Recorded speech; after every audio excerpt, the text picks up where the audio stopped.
es el presidente de Confederaciones Rurales Argentinas. Carlos, gracias por venir. Rubén, bueno, ¿qué expectativas? La presidenta en un ratito va a tomarle juramento, entre otros, a Carlos Casamisquela. Dicen que es un técnico, dicen que es una persona que conoce muy bien el campo, que ha trabajado mucho en el INTA, que está desde 1974, en fin. Pero ¿ustedes qué receptividad tienen? A ver, el primer análisis que tenemos que hacer es que si hay un hecho que reconocer, es que el gobierno reconoció todo lo que nosotros veníamos manifestando, ya sea con Jaguar como con Moreno. Nosotros desde nuestro sector veníamos planteando la necesidad de un cambio en el Ministerio de Agricultura desde hará año y medio, porque nos habíamos dado cuenta que Jaguar directamente tenía un ministerio cerrado, con puertas cerradas, sin escuchar a nadie, sin adelantar absolutamente nada en ninguno de los temas. Y bueno, todos saben lo que venimos diciendo del señor Moreno desde mediados del 2005-2006, cuando comenzó con las intervenciones y todos los fracasos.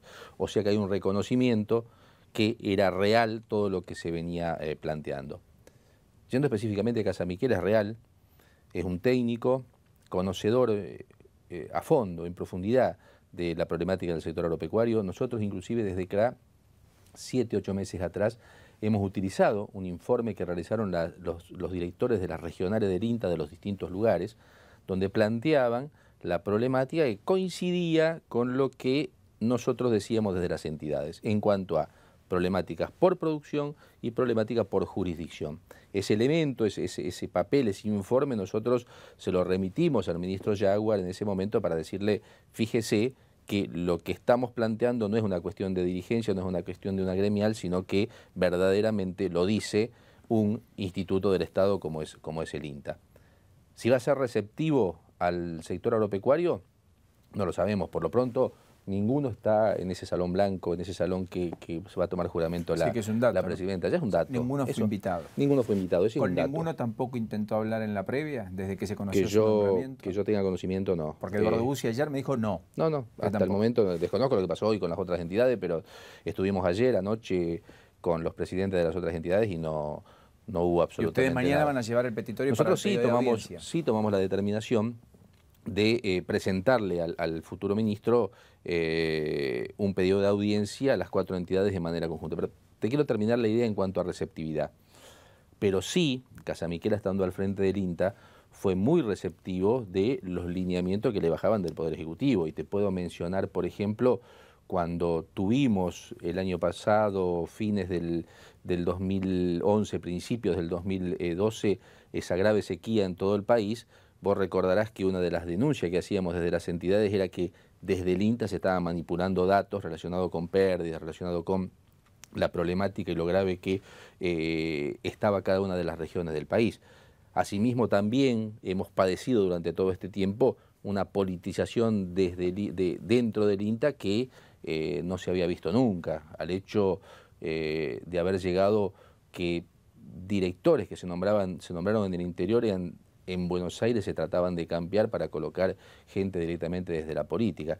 Así que bueno, vamos a ver, yo quiero esperar, quiero ver qué pasa en las próximas semanas.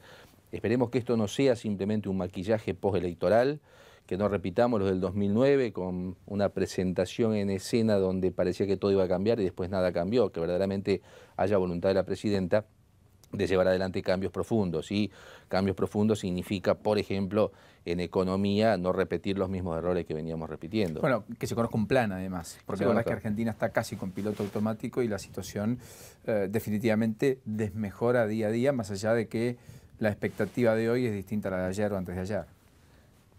Y es difícil que vislumbre un cambio cuando a quien pusieron al frente de economía es a quien se sabe manejaba la economía desde hace año y medio a esta parte. Entonces es muy difícil que haya cambios. O sea, no es optimista. Lamentablemente no soy optimista. Lamentablemente no soy Tampoco optimista. En la nueva relación con el flamante ministro. Por lo que usted me decía respecto a que es muy obediente al planteo de... Todo depende de la persona, el poder que tenga la persona que supla a Moreno, todo depende de lo que quiera hacer Kicillof en cuanto a tener mayor producción o no. Si la lógica es mayor intervención, la lógica es continuar con los ROEs, continuar con la no importación, con la no exportación, acrecentar los cepos, seguramente vamos a estar exactamente igual a lo que estamos en este momento, con una diferencia. No es lo mismo hoy que cuando asumió Jaguar. Hoy la situación es mucho más compleja. Las economías están atravesando en muchos lugares una crisis muy profunda.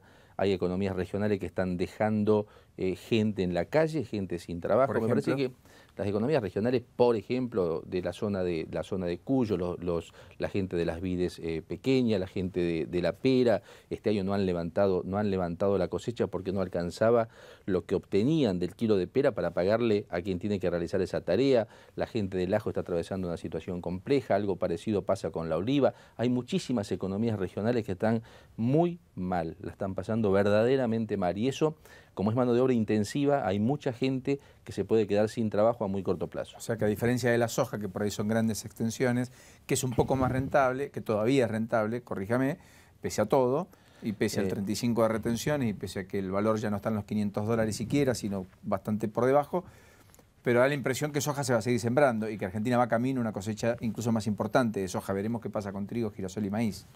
Lo que pasa es que la sojización está siendo incentivada por el gobierno nacional. Todo aquel que el tambo no es redituable, todo aquel que las economías regionales no son redituables, todo aquel que... ¿El ganado? ¿Se recompuso algo de El ganado se recompuso en los últimos días como consecuencia de las lluvias que hubo, un poco de retención de parte de la gente, pero estábamos ingresando en un proceso nuevamente de venta de vientres.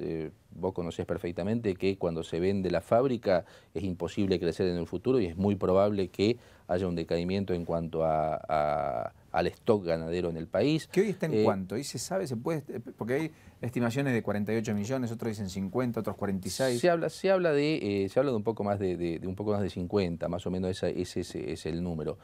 Y además hay otro dato que Senasa está tergiversando. Senasa dice que tiene un faltante, según Senasa, de 10 millones de cabezas, algo que es totalmente ilógico.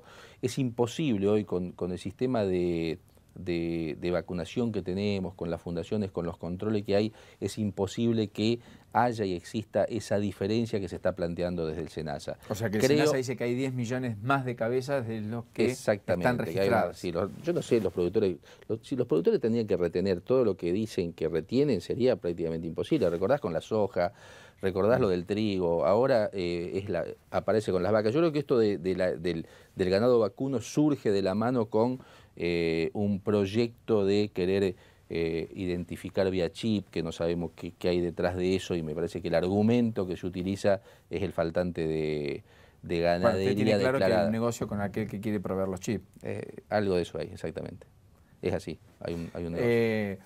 Lo cual sería muy grave y, por cierto, hay que seguir de cerca el caso. Ahora, da la impresión de todas maneras que la situación es límite en muchos lugares, pero que el gobierno evidentemente nunca escuchó en todos estos años el nivel de reclamo y que incluso identificó a la mesa de enlace post-125, post-mitad del 2008, como un adversario, en algún caso hasta como un enemigo político, digamos. ¿Eso es plausible de poder ser cambiado? ¿Ha notado algo distinto en estos días? ¿Ha vislumbrado algo diferente? ¿O cree que todo eso va a seguir igual? De parte del gobierno nacional todo va a seguir igual, salvo que haya un cambio en la apreciación de parte de los principales funcionarios del gobierno nacional. ¿Qué te quiero decir con esto? ¿Con Capitanich tiene alguna expectativa, por ejemplo? Te termino la idea. Moreno, para Moreno, que hoy no está más, todo lo que no era soja no le movía la aguja. Y todo lo que no le movía la aguja no le interesaba. ¿Me seguís en la idea? Sí. La ganadería no le interesaba, las economías regionales no le interesaban, la caña de azúcar no le interesaba. Lo que le interesaba era hacer caja con la soja. Sí, desde los principales funcionarios entienden que no todo es caja y que también hay que trabajar con economías regionales para retener la gente en el interior, para que exista el federalismo, para que haya arraigo, tal vez se cambien algunas de estas variables que se venían llevando adelante. Capitanich es el ejemplo del kirchnerismo, Capitanich. No nos olvidemos de Capitanich. Yo de Capitanich reconozco todo lo relacionado con su capacidad de gestión y su experiencia en cuanto a gestión. Una vez y media gobernador, ya fue jefe de gabinete, fue senador, o sea, tiene una experiencia importante en política.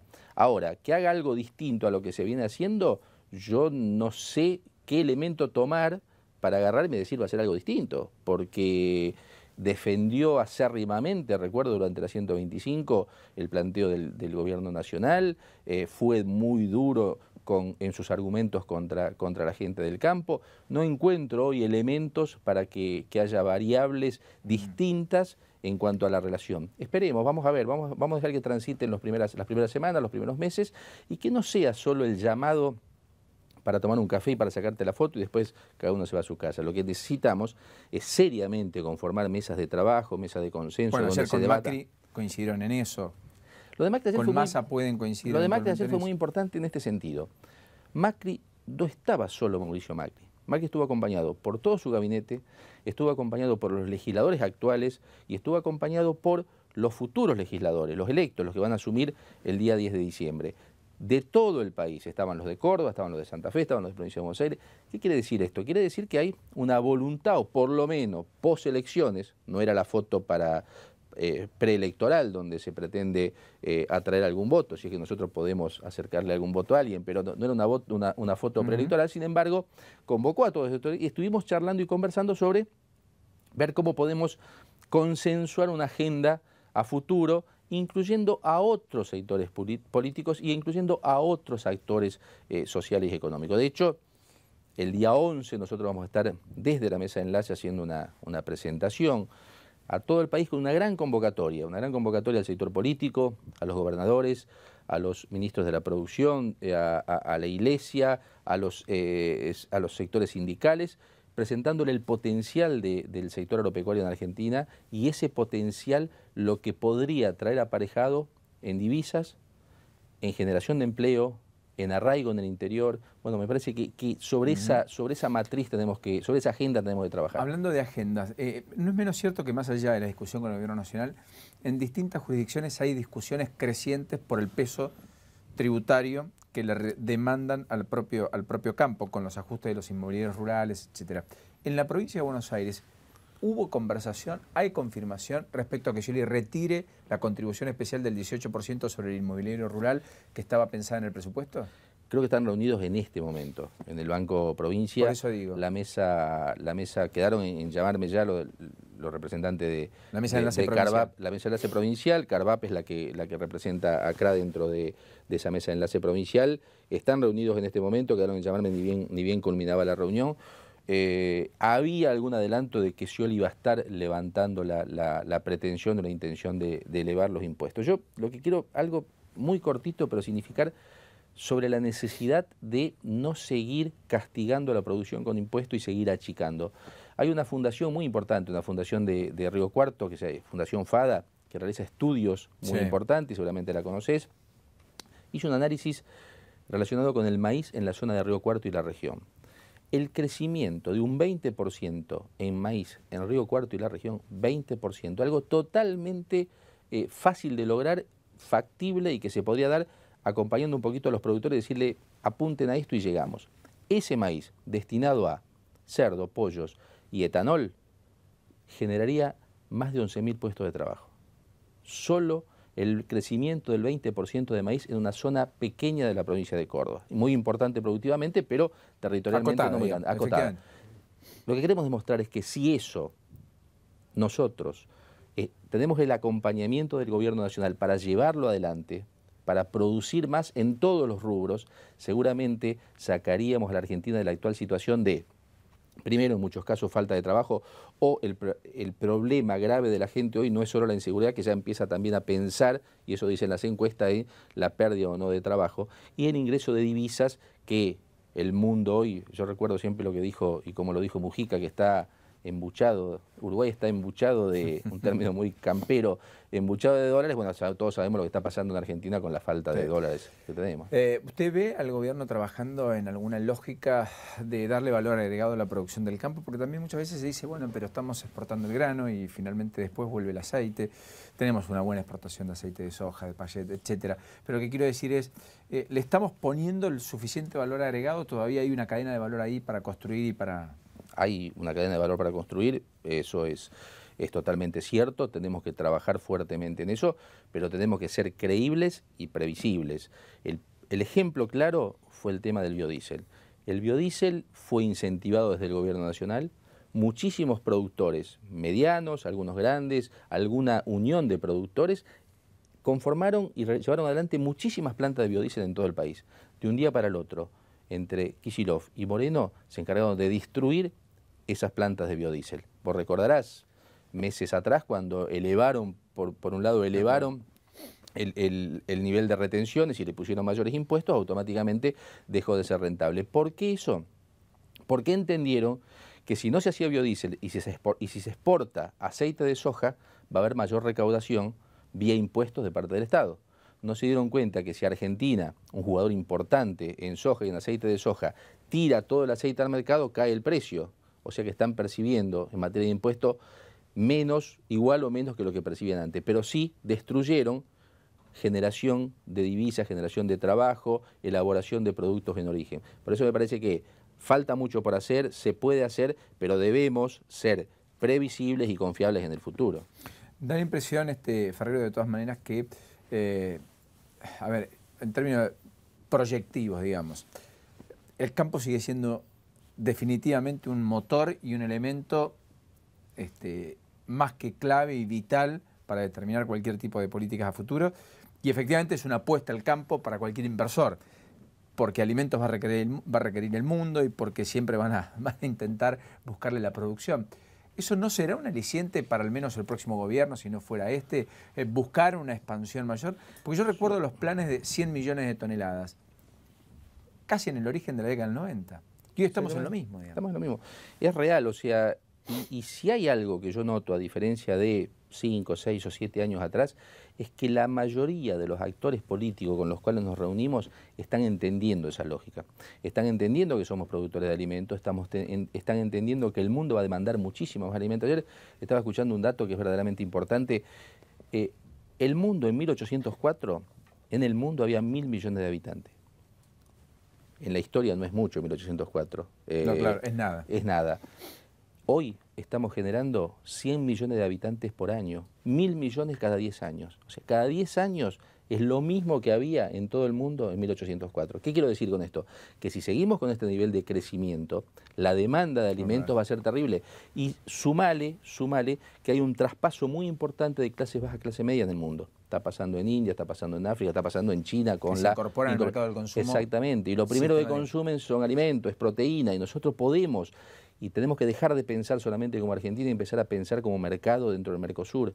El Mercosur como mercado, proveedor de alimentos para el mundo, es verdaderamente importante si lo sabemos manejar, si trabajamos de manera conjunta, pero Argentina hoy está saliendo del plato continuamente. Vos has escuchado a Mujica decir ayer, vamos a ver cómo nos vamos solo, cómo negociamos con la Unión Europea de manera individual, como lo hizo Chile, como lo pretende hacer Brasil, porque hoy Argentina le está poniendo el freno, como se lo pone al campo internamente, le está poniendo un freno al Mercosur en relaciones bilaterales. Gracias como siempre, Ferrero, gracias por venir. Gracias, Paulino. Muy generoso.